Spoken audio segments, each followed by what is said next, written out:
ونشهد أن سيدنا وسندنا وحبيبنا وشفيعنا ومرشدنا ومولانا محمدا عبده ورسوله صلى الله تعالى عليه وعلى آله وأصحابه وأحبابه وأزواجه وذرياته وأهل بيته أجمعين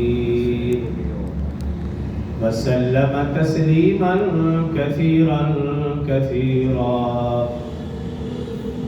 أما بعد فأعوذ بالله من الشيطان الرجيم. بسم الله الرحمن الرحيم. يا أيها الناس اعبدوا ربكم الذي خلقكم والذين من قبلكم لعلكم تتقون. قال الله تبارك وتعالى في مقام آخر: وما خلقت الجن والإنس إلا ليعبدون.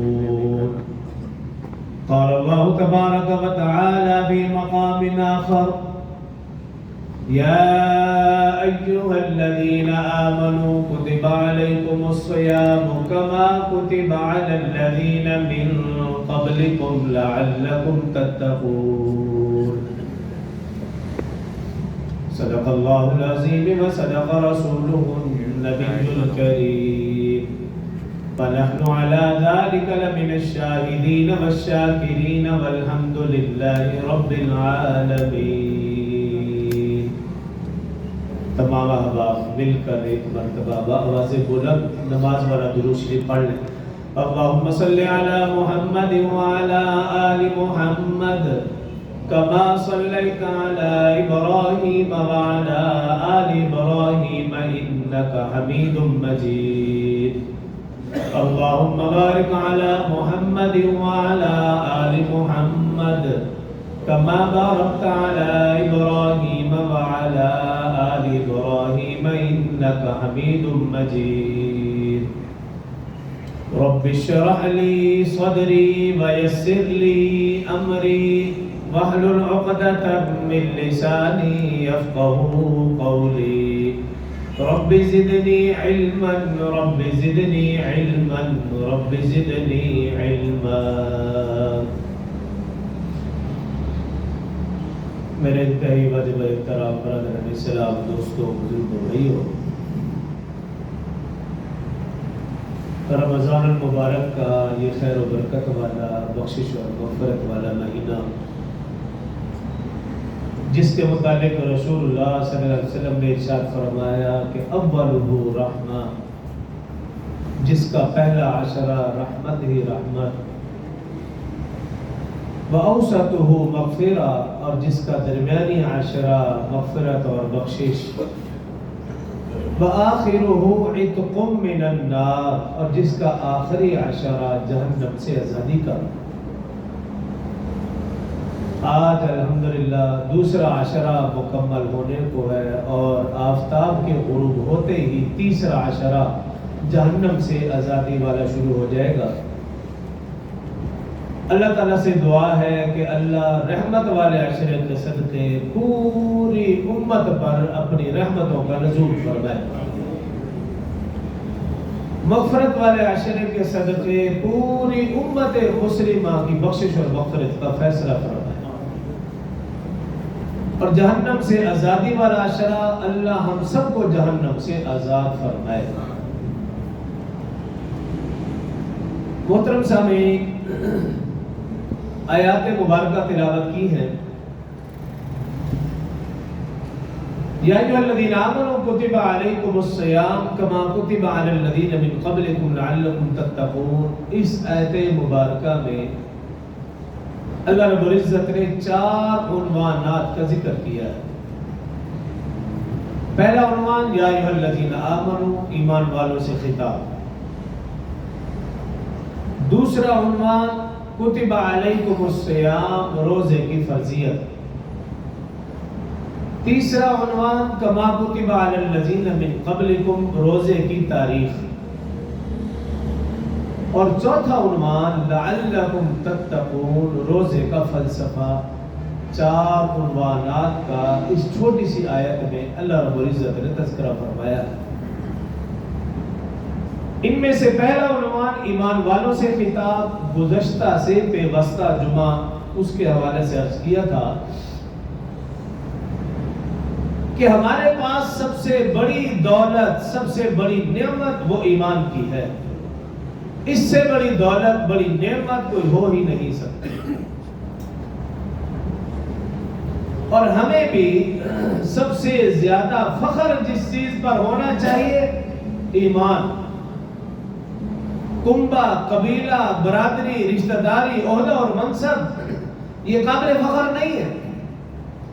وَقَبَائِلَ لِتَعَارَفُوا، یہ تو صرف پہچان کی غرض ہے۔ یہی وجہ کہ اللہ رب العزت نے جب بھی ایمان والوں کو قرآن میں خطاب فرمایا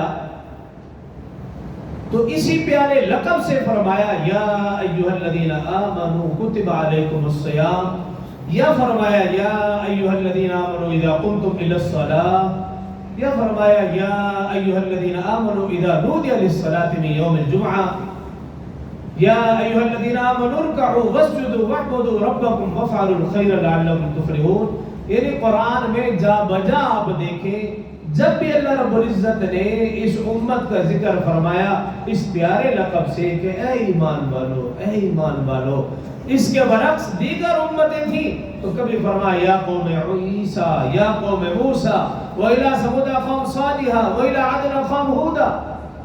لیکن اس امت کے لیے اللہ رب العزت نے جس لقب کا انتخاب فرمایا وہ ہے یا ایھا الذین آمنوا، یعنی انتہائی پیارا لفظ ہے۔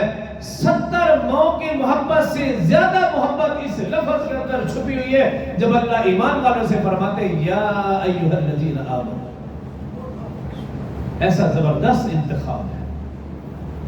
تو یہ پہلی چیز ہے۔ اور دوسری چیز کتب علیکم الصیام، روزے کی فرضیت۔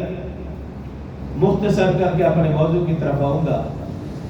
دوسرا عنوان ہے کتب علیکم الصیام، روزے کی فرضیت۔ مالک کا کام ہے حکم دینا اور بندے کا کام ہے حکم کی تعمیل کرنا۔ اگر نوکر یا ملازم مالک کے آگے، باس کے آگے چون چرا کرے تو وہ بہت جلد اپنی نوکری سے، ملازمت سے ہاتھ دھو بیٹھتا ہے۔ نوکر تو نوکر ہے، مالک کے آگے چون چرا کوئی معنی، کوئی حیثیت نہیں۔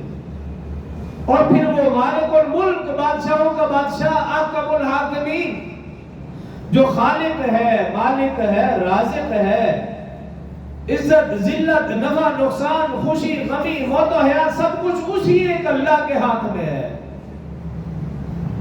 وہ مالک ہمیں حکم دے رہا ہے روزے کا، تو پھر بندہ چون چنا کرے، سمجھ سے بات آتا ہے۔ دوسرے انداز میں یوں سمجھیے، آپ کوئی بھی چھوٹی سی چیز لینے جاتے ہیں، مشینری لینے جاتے ہیں، اس مشینری کے ساتھ ایک پرچہ ملتا ہے جسے ہم کہتے ہیں ہدایات لکھی ہوتی ہے۔ چند دن پہلے میں گھر کے لیے پنکھا لینے گیا، میں نے کہا اے سی ڈی سی پنکھا دے دو۔ میں نے پوچھا یار یہ کام تو نہیں کرے گا؟ کہنے لگا یہ پرچہ ہے، اگر اس کی تاریں اس ہدایات کے مطابق لگائیں گے تو پنکھا نہیں سڑے گا۔ تو میں حیران رہ گیا، پہلے تو کبھی نہیں سنا تھا پنکھے کے ساتھ بھی ہدایات مل رہی ہے۔ تو یہ انسان اشرف المخلوقات، یہ جسم، یہ مشینری، یہ نظام انہضام بنانے والا اللہ ہمیں ہدایات دے رہا ہے، پرچہ دے رہا ہے کہ اس مشینری کے لیے ضروری ہے کہ تم دن میں 5 دفعہ ایکسرسائز کرو گے، تب یہ مشینری ٹھیک رہے گی۔ ہدایات ہمیں ساتھ دیتی ہے کہ تم سال میں 1 مہینہ صبح صادق سے لے کر غروب آفتاب تک کچھ نہیں کھاؤ پیو گے، اس کو خوراک نہیں پہنچانی، تب یہ مشینری صحیح سمت چلے گی۔ ہدایات جاری فرما دی اللہ رب رب العزت نے کہ سال میں ایک دفعہ تم نے اپنے رزق حلال میں سے اللہ کی راہ میں خرچ کریں گے، مال خرچ کریں گے غریبوں کے اوپر، رشتہ داروں کے اوپر، مستحقین کے اوپر، لیکن تمہارا یہ جسم ٹھیک رہے گا، اس کو کوئی بیماری نہیں لگے گی۔ اس نے ہدایات جاری فرما دی ہے، اس مشینری کے اندر رزق حلال جانا چاہیے، رزق حلال جائے گا اس کی مدت بڑھ جائے گی، اگر رزق حرام جائے گا اس کی مدت کم ہو جائے گی۔ اسی نے پرچہ دیا ہے صاحب۔ اب اگر اس مالک کے، اس مشینری بنانے والے کو، خالق و مالک کی ہدایات کے مطابق ہم زندگی گزاریں گے تو عمر لمبی بھی ہوگی، اللہ صحت والی زندگی بھی نصیب فرمائیں گے، اعمال صالحہ کی بھی توفیق ہوگی۔ اگر اس ہدایات کے مطابق نہیں تو پھر یہ جسم بہت جلد نکارا ہو جائے گا، دنیا میں بھی تباہی بربادی، آخرت میں بھی تباہی بربادی۔ تو مالک کا کام ہے حکم دینا، بندے کا کام ہے اس حکم کی تعمیل کرنا، اور ایسا بھی نہیں کہ ہمارے اوپر کوئی زور زبردستی نہیں، لا یکلف اللہ نفسا الا وسعہا۔ اللہ فرمانے کہ میں بندے کے اوپر اس کی حیثیت سے زیادہ بوجھ ڈالتا ہی نہیں، یہ بوجھ نہیں ہے۔ حالانکہ دیگر مذہب میں دیکھیے کہ ان میں کچھ نہ کچھ تھا، مثال کے طور پر ان کے اندر کیا تھا، اگر کوئی نیک بننا چاہتا ہے، صوفی بننا چاہتا ہے، اللہ کا ولی بننا چاہتا ہے، دیگر امتوں کی بات کر رہا ہوں، ان میں کیا تھا کہ وہ گھر بار، بیوی، بچے، کنبہ، قبیلہ، برادری، کاروبار، ہر چیز چھوڑ چھاڑ کر جنگلوں میں چلے جاتے تھے، جس کو کہا جاتا رہبانیت۔ لیکن جب اس امت کے بارے رسول اللہ صلی اللہ علیہ وسلم نے کہا لا رہبانیت فی الدین، دین میں رہبانیت ہے ہی، لا اکراہ فی الدین، دین میں زور زبردستی نہیں ہے۔ تمام امتوں میں سے سب سے آسان احکامات اللہ نے اس امت کو عطا فرمائے، سب سے آسانیاں اللہ نے اس امت میں پیدا فرمائی ہے۔ دیگر امتوں میں تو سختیاں ہی سختیاں تھیں، صرف رسول اللہ صلی اللہ علیہ وسلم کے صدقے ہمیں آسانیاں ملی۔ رسول اللہ صلی اللہ علیہ وسلم اپنے حجرے میں تشریف فرما، 3 نو مسلم مسجد نبی میں تشریف فرما، حجرہ اور مسجد نبی متصل۔ اب 9 مسلم صحابی ہیں رضی اللہ عنہم، اب ان میں سے ایک صحابی، 9 مسلم صحابی رضی اللہ عنہ کہنے لگا، آپس میں تینوں بیٹھے، کہنے لگا اللہ نے ہمیں ایمان کی دولت سے مالا مال فرمایا ہے، تو وہ کہنے لگا کہ آج کے بعد میں کبھی بھی رات کو نہیں سوؤں گا، پوری رات عبادت کیا کروں گا تاکہ اللہ کا شکر ادا کیا جا سکے جس نے ہمیں ایمان کی دولت سے مالا مال فرمایا۔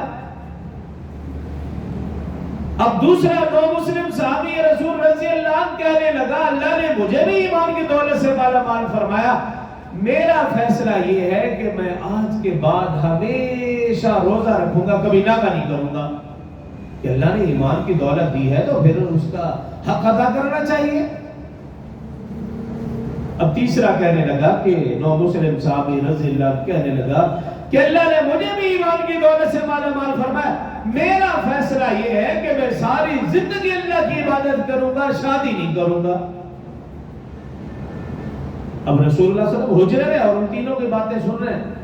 جب تینوں نے اپنی بات مکمل کی، رسول اللہ صلی اللہ علیہ وسلم اپنے حجرے سے مسجد نبی میں تشریف لائے، اس حالت میں کہ رسول اللہ صلی اللہ علیہ وسلم کا غصے کی وجہ سے چہرہ سرخ اور زرد ہو رہا ہے، اور آپ کی پیشانی کے اوپر یہ رنگ بھڑک رہی تھی، اتنا غصہ۔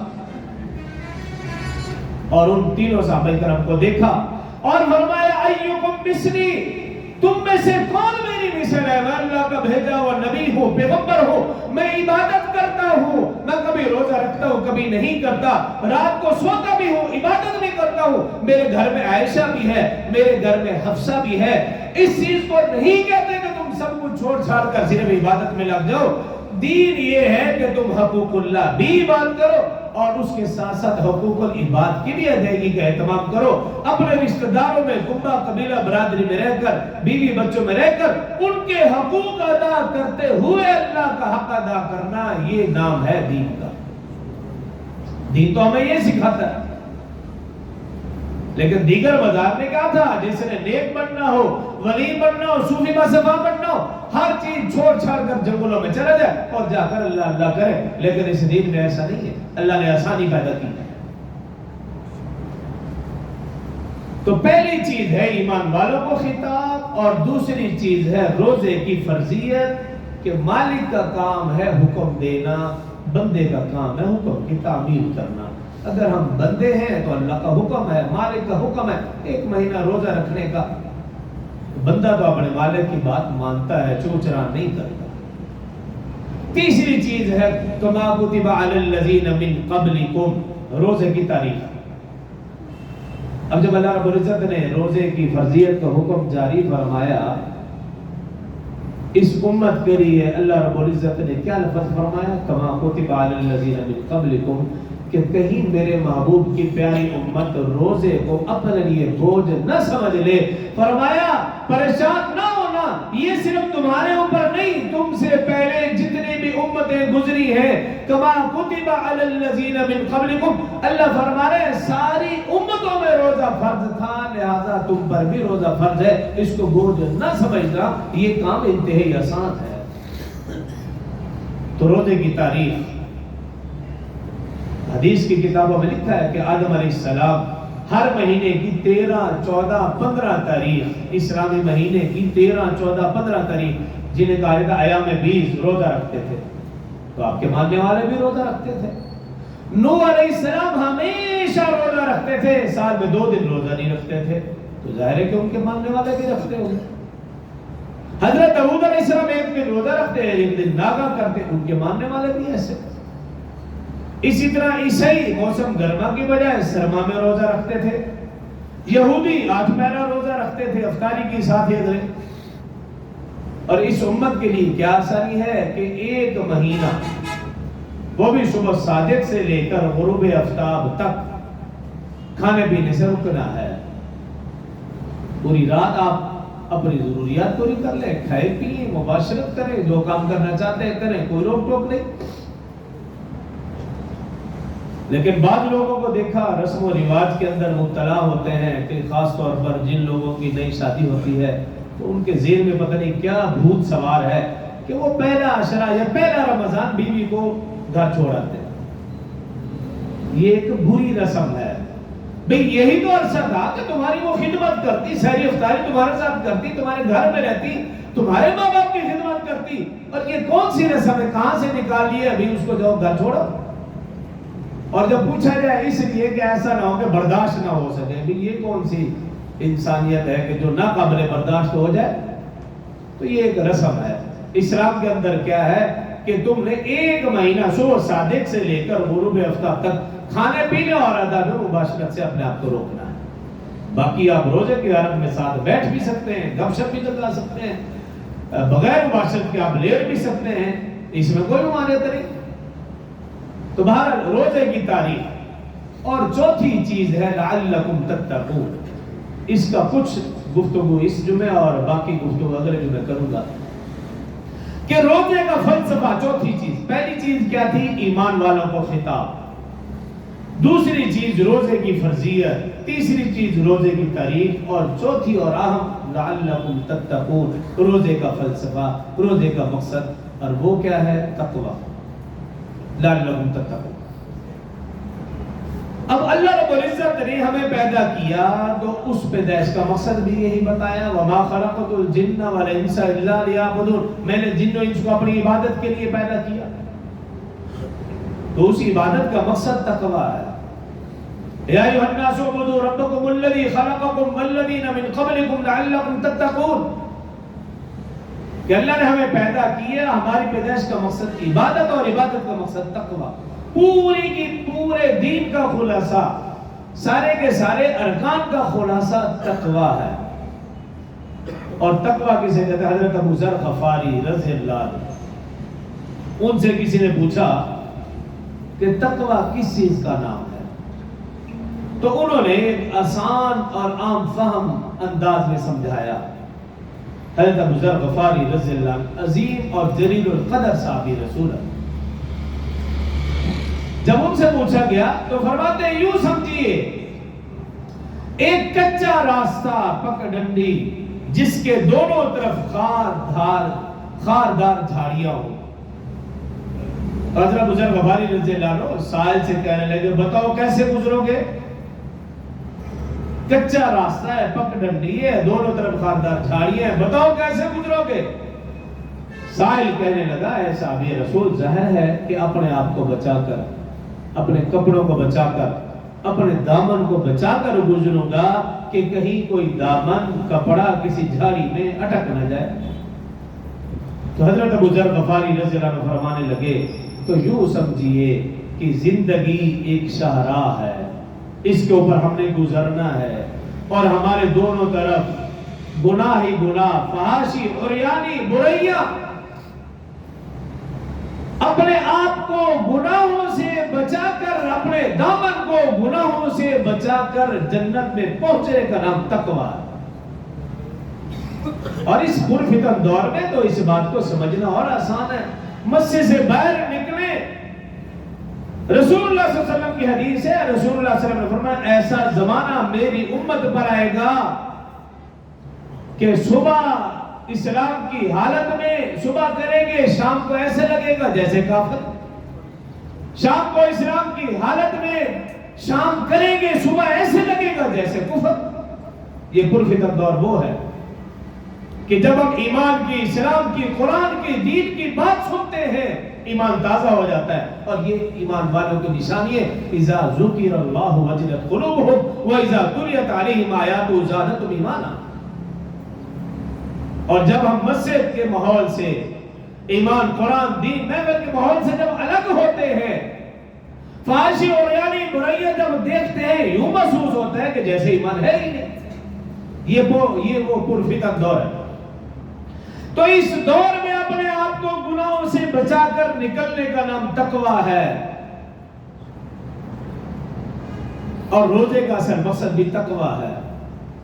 دوسرے لفظوں میں یوں سمجھیے گناہ گار سے گناہ گار انسان یا تو روزہ نہیں رکھے گا، لیکن اگر وہ روزہ رکھ لے اور اس کو یار دوست بیوی اس کو لاکھوں کہیں بھی تم نے روزہ رکھا ہے، روزے کی وجہ سے تم کمزور ہو رہے ہو، نڈھال ہو رہے ہو، چھپ کر کھا پی لو، وہ گناہ گار سے گناہ گار انسان یہی کہے گا میں چھپ کر نہیں کھاؤں پیوں گا اس لیے کہ مجھے اور کوئی نہیں، میرا اللہ تو مجھے دیکھ رہا. اس چیز کا نام تقویٰ. اللہ رب العزت روزے کی وجہ سے ہمیں یہی سبق دینا چاہتے ہیں، اے میرے بندے جب تو روزے کی حالت میں کچھ نہیں کھاتا پیتا کہ مجھے اللہ دیکھ رہا ہے، جب تو نماز پڑھتا ہے کہ مجھے اللہ دیکھ رہا ہے، جب تو عبادات کرتا ہے کہ مجھے اللہ دیکھ رہا ہے، جب رات کو اٹھ کر تہجد پڑھتا ہے کہ مجھے اللہ دیکھ رہا ہے، میں تیری عبادات کو بھی دیکھتا ہوں، میں تیری پکار کو بھی سنتا ہوں. اے میرے بندے جب تو چوری کرنے لگے تو تیرے دل میں خیال آنا چاہیے کہ مجھے اللہ دیکھ رہا ہے. جب تو غیبت کرنے لگے تو تیرے دل میں خیال آنا چاہیے کہ اللہ دیکھ رہا ہے. جب تو ناحق کسی کا مال کھانے لگے تیرے دل میں یہ خیال پیدا ہونا چاہیے کہ اللہ دیکھ رہا ہے. جب تو یتیم پر ظلم کرنے لگے تو تیرے دل میں خیال آنا چاہیے کہ اللہ دیکھ رہا ہے. جب تو بدکاری کرنے لگے، جب تو زنا کرنے لگے، تب بھی تیرے دل میں خیال پیدا ہونا چاہیے کہ مجھے میرا اللہ دیکھ رہا ہے. جب یہ کیفیت میرے اور آپ کے اندر پیدا ہو جائے گی ہم کوئی گناہ کر ہی نہیں سکیں گے. اسی چیز کا نام تقویٰ. رسول اللہ صلی اللہ علیہ وآلہ وسلم کے زمانے میں ایک ایسا واقعہ پیش آیا جو اسلامی تاریخ کا اپنی نوعیت کا منفرد واقعہ ہے. نہ اس سے پہلا ایسا واقعہ پیش آیا نہ اس کے بعد. کہ رسول اللہ صلی اللہ علیہ وسلم تشریف فرمان، ایک صحابی رسول حضرت ماعز اسلمی رضی اللہ عنہ رسول اللہ صلی اللہ علیہ وسلم کی خدمت میں حاضر ہوئے. آنکھوں سے آنسو جاری ہیں، آنسوں سے ان کی داڑھی مبارک تر ہے. رسول اللہ صلی اللہ علیہ وسلم کے آگے آئے اور جھکے اور عرض کی اقم علیہا حضر یا رسول اللہ طاہرنی یا رسول اللہ صلی اللہ علیہ وسلم. جب یہ جملے کہے رسول اللہ صلی اللہ علیہ وسلم اپنا رخ انور پھیر لیا. یہ منفرد واقعہ ہے، نہ کوئی FIR درج ہے، نہ کوئی چشم بین گواہ ہے. صحابی رسول اپنے گناہ کا، اپنے جرم کا خود اقرار کر رہے. رسول اللہ صلی اللہ علیہ وسلم نے چہرہ انور پھیر لیا، پھر سامنے آئے دوسری مرتبہ، تیسری مرتبہ، چوتھی مرتبہ پھر سامنے آئے، اپنے گناہ کا اقرار کیا اور عرض کیا رسول اللہ صلی اللہ علیہ وسلم مجھے پاک کر دیجئے۔ رسول اللہ صلی اللہ علیہ وسلم غصے میں آئے اور کہا اے صحابی رسول کیا تو پاگل ہے، دیوانہ ہے، مجنون ہے، تجھے ہوش بھی ہے، کیا کہہ رہے؟ صحابی رسول عرض کرنے لگے یا رسول اللہ صلی اللہ علیہ وسلم میں دنیا میں سزا برداشت کرنے کے لیے تیار ہوں، مجھے یہ برداشت نہیں کل قیامت والے دن سب کے سامنے کہا جائے آخری نبی کے اس امتی نے یہ گناہ کیا تھا، میری وجہ سے آپ بھی شرمندہ ہو، مجھے یہ برداشت نہیں ہے، مجھے دنیا میں سزا دے دیجیے، میں یہاں سزا برداشت کر لوں گا۔ رسول اللہ صلی اللہ علیہ وسلم نے پھر اسے سمجھایا بجھایا کہ یہ اپنی بات سے ہٹ جائے تاکہ اس کو سزا نہ دی جائے، اللہ جانے اور اللہ کا معاملہ جانے۔ لیکن اس صحابی رسول نے پھر اقرار کیا، رسول اللہ صلی اللہ علیہ وسلم نے صحابہ کرام رضوان اللہ علیہم اجمعین کو جمع کیا اور بدکاری کی سزا دیتے ہوئے سنگسار کر دیا گیا۔ 3 دن تک رسول اللہ صلی اللہ علیہ وسلم کی طبیعت پر اس کا اثر رہا۔ 3 دن کے بعد صحابہ کرام کے اجتماع سے رسول اللہ صلی اللہ علیہ وسلم نے خطاب کرتے ہوئے فرمایا اے میرے صحابہ سنو، اس صحابی رسول نے جو اللہ کے ہاں توبہ کی، اللہ نے اس کی ایسی توبہ قبول کی ہے، اگر اس کی توبہ میری پوری امت پر تقسیم کر دی جائے تو اللہ سب کی بخشش فرما دے۔ تو مجھ سے اور آپ سے یہ مطالبہ نہیں کہ ہم لوگوں کے سامنے جا کر اپنے گناہ کا اقرار کریں، ہاں یہ ضرور مطالبہ ہے کہ یہی گنی چنے چند راتیں ہیں، ان راتوں میں ہم اکیلے تنہائی میں جب کوئی پاس نہ ہو اللہ کے سامنے جھک کر رو رو کر آنسو بہا کر اس اللہ کے سامنے اپنے گناہ کا اقرار کریں، اور پھر گناہ کا اقرار کرنے کے بعد ندامت کے بعد شرمندگی کے بعد پکی سچی توبہ کر کے اٹھیں، پھر دیکھیں گے رمضان کا صحیح معنوں میں کیسا فائدہ ہوگا۔ اسی چیز کا نام حضرت ماجد اسلمی رضی اللہ عنہ نے جس کردار کا مظاہرہ کیا، اس کردار کا نام تقویٰ ہے، خوف خدا، خشیت الہی۔ ساری کی ساری عبادات کا مقصد یہی ہے کہ میرے اور آپ کے دل میں اللہ کا ڈر پیدا ہو جائے۔ جب یہ کیفیت پیدا ہو جائے گی سمجھ لیجئے کہ روزے کا مقصد حاصل ہو چکا۔ گزشتہ سال بھی میں نے سنایا تھا حضرت عمر فاروق رضی اللہ عنہ کی زندگی کا واقعہ، امیر المؤمنین وقت کے بادشاہ، خلیفۃ المسلمین، خلیفۃ المؤمنین، لیکن ان کا عقیدہ کیا تھا؟ اگر میرے دور خلافت میں کوئی کتا پیاسا مر گیا اس کا بھی مجھے جواب دینا ہوگا۔ یہ اسلامی حکومت ہوتی ہے، یہ اسلامی حکمران ہوتے ہیں جن کی فکر اور جن کی سوچ یہ ہوتی ہے کہ اگر پیاسا کتا بھی مرا اس کا بھی مجھے حساب دینا ہوگا۔ یہ بھی تو اسلام کے نام پر حاصل کیا گیا ایک ملک ہے، لیکن جس کے حکمران غیر اسلامی ہیں، جس کا نظام غیر اسلامی ہے، آپ ایک قانون اسلامی نہیں بتا سکتے جو اس دھرتی پر نافذ کیا گیا ہو۔ مجھے بتائیے کہ چور کی سزا ہاتھ کاٹنا ہے، پاکستان کی دھرتی پر آج تک کبھی کسی کا ہاتھ نہیں کاٹا گیا، کیا چوری نہیں کی کسی نے؟ ہاں اگر ہماری پیدائش سے پہلے زیادہ وقت کے دور میں ایسا ہوا تو ہمیں معلوم نہیں ہے، تو کیا کبھی کسی نے چوری نہیں کی؟ یہاں تو سب چھوٹے بڑے چور ہیں، کس کا کیا نام لے؟ بات کرنے کا مقصد یہ کہ وہ بادشاہ تھے صحیح معنوں میں، وہ اسلامی حکمران تھے صحیح معنوں میں، جن کا یہ عقیدہ تھا کہ اگر کتا پیاسا مرا اس کا بھی جواب دینا ہوگا۔ امیر المؤمنین رضی اللہ عنہ پوری رات گشت کیا کرتے تھے، جانتے تھے کہ کلکم راعٍ وکلکم مسئول عن رعیتہ، یہ میری رعایا ہے، مجھے ایک ایک کا اللہ کے ہاں جواب دینا ہوگا۔ تو وہ نیند کیسے ہے؟ ایک جگہ میں نے پڑھا کہ غیر مسلم بادشاہ عمر فاروق رضی اللہ عنہ کو ملنے کے لیے سخت گرمی کا موسم تھا، راستے میں ہیں، دیکھا ایک شخص درخت کے نیچے سر کے نیچے اینٹ رکھ کر سائے میں سویا ہوا، اور قریب ایک شخص بیٹھا تھا، اس سے آ کر پوچھتے ہیں کہ ہم اتنی بڑی سلطنت کا جو بادشاہ ہے اس سے ہم ملنے کے لیے، ہمیں اس کا اتا پتہ بتاؤ۔ تو وہ شخص کہنے لگا آتا پتہ بتانے کی ضرورت نہیں، یہ جو سخت دھوپ میں درخت کے سائے میں سر کے نیچے اینٹ رکھ کر سویا ہوا یہ وقت کا بادشاہ، یہ امیر المومنین، یہ عمر فاروق رضی اللہ عنہ،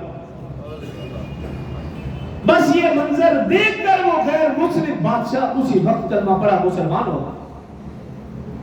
یہ مسلمانوں کا کردار تھا، یہ مسلمانوں کے اخلاق تھے کہ پوری رات مدینہ کی گلیوں میں گشت کیا کرتے تھے کہ کہیں قیامت والے دن جواب نہ دینا پڑے۔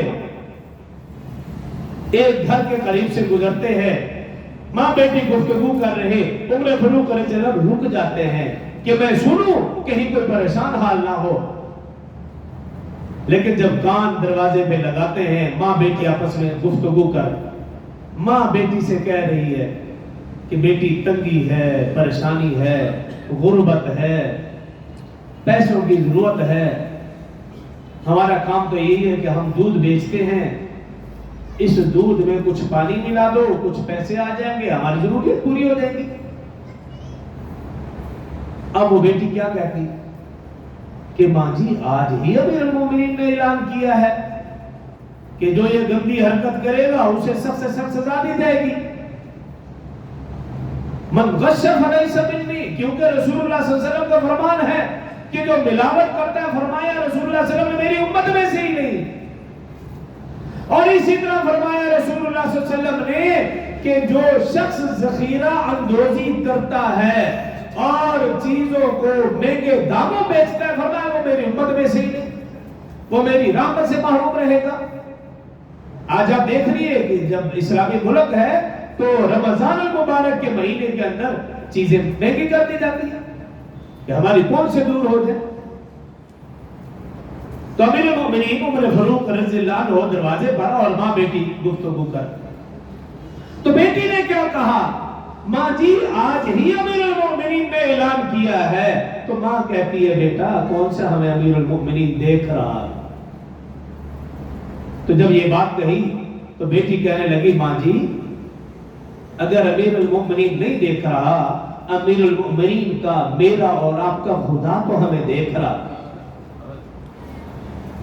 بس یہ بات سنی، امیر المومنین واپس لوٹے، جیسے ہی صبح روشنی ہوئی اسی دروازے پہ دستک دی، بوڑھی ماں نے پوچھا کون، کہا امیر المومنین۔ بس وہ بڑھیا حیران اور دنگ رہ گئی کہ کہیں رات تو فاش نہیں ہو گیا ہمارا۔ دروازہ کھولا اور پوچھا خیریت کہاں؟ ہاں میں اپنے بیٹے کے لیے آپ کی بیٹی کا ہاتھ مانگنے آیا ہوں۔ گوارن اور پریشان، کہاں وقت کا بادشاہ امیر المومنین خلیفۃ المسلمین، میں غریب گوارن، ہمارے پاس تو کچھ بھی نہیں، میرا اور ہمارا اور آپ کا رشتہ کیا؟ امیر المومنین عمر فاروق رضی اللہ عنہ فرمانے لگے کہ ماں جی جو دولت تیری بیٹی کے پاس ہے وہ مدینہ میں شاید کسی کسی کے پاس ہو، اور وہ دولت ہے ایمان اور تقوی، اللہ کا ڈر، خوف خدا، خشیت الہی۔ یہ سب سے بڑی دولت ہے اگر مجھے اور آپ کو میسر ہو جائے۔ اب میرے اور آپ کے پاس ایمان تو ہے لیکن ایمان کی فکر نہیں، ایمان تو ہے لیکن ایمان کی حفاظت نہیں۔ روزے کی حالت میں بھی میرا اور آپ کا وقت موبائل میں گزر رہا ہے، روزہ رکھ کر ہم موبائل دیکھتے ہیں، تو کیا سمجھوں گا کہ آپ یا میں صرف قرآن کی تلاوت کرتے ہیں؟ اور پھر ہمارا المیہ دیکھیے کہ ہم رمضان کے مہینے میں ایسے لوگوں سے دین سیکھتے ہیں ٹی وی کے اوپر کہ جو پورے 11 مہینے اداکاریاں کرتے ہیں، فنکاریاں کرتے ہیں، ناچ گانا کرتے ہیں، اور یہ امت ان سے دین سیکھ رہی ہے۔ اس سے بڑا المیہ اور کیا ہوگا؟ اور نام وہ رمضان کا لیتے ہیں، رمضان کا نام لے کر شان رمضان، رمضان کریم، مختلف نام لے کر، ہلے بہارے لے کر، مرد ہو یا خواتین، نام اچھا لیتے ہیں، ایک مہینہ وہ دین کی بات سناتے ہیں اور آپ خوش سے سنتے ہیں، صحیح علماء کی بات تو سنتے نہیں، اور یہی بدبخت 11 مہینے ناچ گانا کرتے ہیں اور کرواتے ہی نہیں اپنی ٹی وی میں، انہیں پروگراموں میں۔ اور ہمارا المیہ کیا، ہم انہیں سے دین سیکھنے لگے۔ تو پھر یہی وجہ ہے نا کہ جب ہم ایسے لوگوں سے دین سیکھیں گے تو پھر ایسے لوگوں کا اثر ہمارے اوپر، ہماری اولاد کے اوپر پڑے گا، اور پھر وہ بھی بعد میں جا کر مرزا انجینئر جیسے لوگ پیدا ہوں گے، جنید غامدی جیسے لوگ پیدا ہوں گے، منکر حدیث، پھر اسی طرح کے لوگ پیدا ہوں گے۔ کچھ اور بھی ایسے بدبخت ہیں، داڑھی بھی رکھی ہے، ٹوپیاں بھی پہنتے ہیں، کوئی نہیں بھی پہنتے، اور ٹی وی پر آ کر ساحر ایک نام ہے پتہ نہیں، اسے بدبخت ہے، ایسی ایسی باتیں کریں گے آپ جیسے لوگوں کے، تو وہ پیر و مرشد بنے ہوئے، حقیقت میں وہ خود بھی گمراہ ہیں۔ اور پھر ایسے لوگوں کی پیروی کرنے والے بھی منبر رسول پر بیٹھ کر وہ بھی گمراہ۔ کیوں؟ تمہارا انتخاب ہی ٹھیک نہیں۔ یہ منبر، یہ مسجد، یہ کس لیے ہے؟ یہ دین سیکھنے کے لیے ہے، دین کی صحیح بات سکھانے کے لیے ہے۔ یہ ٹی وی، یہ موبائل، یہ ڈرامہ، یہ چیزیں دین سیکھنے کے لیے نہیں ہے، یہ تو انجوائے کرنے کے لیے، یہ وقت پاس کرنے کے لیے، وقت ضائع کرنے کے لیے، گناہ کمانے کے لیے۔ تو میرے اور آپ کے اندر تقوی پیدا ہوگا تو پھر روزے کا صحیح فائدہ ہے۔ اگر میرے اور آپ کے اندر تقوی، اللہ کا ڈر، خشیت الہی، خوف خدا، یہ میری کیفیت پیدا نہ ہو سکی تو پھر کوئی فائدہ نہیں۔ ہزاروں رمضان بھی آتے رہے، جیسا کہ میں نے پہلے بھی آپ کو سنایا تھا کہ کچھ لوگ گئے ایک بزرگ کے پاس اور کہنے لگے کہ ہمیں سبق دیجیے، ہم مرشد پکڑتے ہیں، جیسے مرشد پکڑتے ہیں لوگ، کہ ہم آپ کو اپنا مرشد بناتے ہیں، ہمیں سبق دے دیجئے۔ انہوں نے سبق دے دیا بھی جاؤ، یہ سبق یہ ہے کہ ہمیں ہر وقت اللہ دیکھ رہا ہے، ہر جگہ ہر وقت اللہ دیکھ رہا ہے، یہ سبق یاد کرو۔ اب 40 دن لگے ان لوگوں نے سبق یاد کیا، ہمیں ہر وقت ہر جگہ اللہ دیکھ رہا ہے۔ اب 40 دن کے بعد واپس آیا اور پیر و مرشد سے کہنے لگے کہ ہمیں سبق یاد، پکا؟ ہاں پکا یاد ہوگا، امتحان لے لو۔ اب ان بزرگوں نے ہر ایک کے ہاتھ میں چھری دی اور ایک کبوتر دیا بھی یہ لے جاؤ، ایسی جگہ ذبح کرو جہاں کوئی نہ دیکھ رہا ہو۔ اب سارے بھاگے جا رہے، کوئی کمرے میں، کوئی دیوار کے پیچھے، کوئی غار کے اندر، کوئی پہاڑ کے پیچھے، کوئی درخت کے نیچے، جہاں جس کا داؤ لگا وہاں اس کو ذبح کر کے لے آیا۔ پوچھا جی ذبح کر؟ ہاں۔ کہاں؟ کمرے کے اندر۔ کوئی نہیں دیکھ رہا تھا؟ نہیں۔ آپ بتاؤ؟ جی میں غار کے اندر تھا۔ آپ بتاؤ؟ میں دیوار کے پیچھے تھا، میں درخت کے نیچے تھا۔ کوئی نہیں دیکھ رہا تھا؟ نہیں۔ صرف ایک آدمی ان میں سے ایسا تھا جو زندہ کبوتر لے آیا۔ اس سے پوچھا ہمیں تمہیں کوئی جگہ نہیں ملی؟ کہا جگہ تو ملی، مجھے بہت جگہ ملی، لیکن میں جہاں بھی جاتا مجھے اور تو کوئی نہیں، مجھے میرا اللہ دیکھ رہا ہوتا تھا۔ فرمایا بھی تو پاس ہے، باقی سب فیل۔ تو اس نظریے سے میں اور آپ ہم سب فیل ہیں۔ کیوں؟ میرے اور آپ کے اندر جو سب سے خطرناک گناہ ہے تنہائی کا گناہ، وہ چھپا ہوا ہے۔ جب میں اور آپ تنہا بیٹھتے ہیں تو پھر گناہ پہ گناہ کیے جاتے ہیں۔ تو جب میں اور آپ تنہائی کے گناہ سے بچ جائیں گے تو پھر سمجھ لیجئے کہ میرے اور آپ کے اندر تقوی پیدا ہو چکا۔ اور جب تک میں اور آپ تنہائی کے گناہ سے نہ بچ سکے تو پھر سمجھ لیجئے کہ روزے کا صحیح فائدہ نہیں ہو رہا۔ اللہ مجھے اور آپ کو سمجھنے اور عمل کو توفیق دے۔ الحمدللہ۔